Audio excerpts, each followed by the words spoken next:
An old woman looked at her granddaughter and said, God gave every woman 7 ways to make money, but most women will die using only one. The young woman froze. What are the other 6? The old woman smiled, poured 2 cups of tea, and said, Sit down. By the time you finish this tea, you'll never look at money the same way again. The granddaughter sat down, her curiosity growing with every passing second. The old woman reached for a loaf of freshly baked bread that was sitting on the table. Tell me, she asked, what do you see? Bread, the young woman replied. The old woman smiled. No, I see someone's income. The granddaughter frowned. How can bread be someone's income? Because years ago, someone looked at flour, water, yeast in an oven. While everyone else saw ordinary ingredients, she saw an opportunity. She held up one finger. The first gift God gave a woman is her skills. Whatever your hands can do well can become a source of income. Learn it, improve it, master it. She placed the bread aside and opened an old notebook filled with recipes, business ideas, and handwritten notes. What do you see now? A notebook. I see another source of income. The granddaughter leaned closer. This notebook belonged to my friend. She never went to university, but she learned how to cook better than anyone in this town. Today, families pay her to prepare meals for birthdays, weddings, and celebrations. She raised a second finger. The second gift is your knowledge. Never say you know nothing. Someone is praying for the knowledge you already have. The old woman then picked up the granddaughter's phone. And what do you see? My phone. She laughed. I see thousands of opportunities. The granddaughter looked confused. Some people use this to waste hours every day.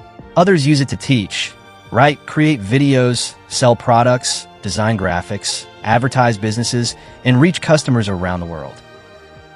She lifted a third finger. The third gift is your creativity. God often gives an idea before he gives an increase. The granddaughter slowly nodded. I've never thought about it that way. The old woman continued. Do you remember Grace, the woman who owns the clothing store? Yes. Do you know how she got her first big customer? The granddaughter shook her head. A friend recommended her. One introduction changed her life. She raised a fourth finger. The fourth gift is your relationships. Treat people with kindness. Sometimes the door you've been praying for is connected to someone you already know. The old woman stood up and pointed around the small kitchen. The stove, the refrigerator, the little vegetable garden outside the window. What do you see? Just the things we use every day. The old woman smiled. I see resources. She lifted a fifth finger. The fifth gift is your resources. A kitchen can become a restaurant. A sewing machine can become a fashion business. A spare room can become rental income. A small piece of land can feed a family. Never despise what you already have. The granddaughter became quiet. The old woman sat down again. Now tell me, why do people pay a nurse? Because she helps sick people. Why do people pay a mechanic? Because he fixes cars. Why do people pay a hairdresser? Because she makes people look beautiful. The old woman smiled. Exactly. She raised a sixth finger. The sixth gift is your service. The more problems you solve, the more valuable you become.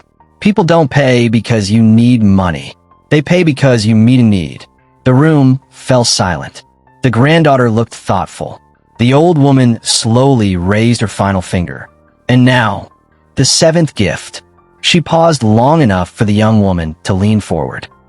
Your purpose. When you discover why God created you and faithfully use the gifts he's given you, everything else begins to work together. Your skills become sharper. Your knowledge becomes useful. Your creativity grows. The right people find you. You make better use of your resources. And your service changes lives. She gently held her granddaughter's hands. My child, most people spend their lives asking God for money. But God often answers by giving them a gift, an idea, an opportunity, or a person. The tragedy is that many never recognize his answer. The granddaughter looked around the kitchen one last time. The bread was no longer just bread. The notebook was no longer just a notebook. The phone was no longer just a phone. Even her own hands looked different. Tears filled her eyes. So all this time, I've been praying for something God has already placed inside me. The old woman smiled warmly. Exactly. Money is rarely the first gift. The gift is what produces the money. The tea had grown cold, but the granddaughter's mind had awakened. As she walked home that evening, she wasn't asking God to make her rich anymore. She was asking him to open her eyes to the gifts he had already placed in her life. And perhaps that's the prayer we should all be praying.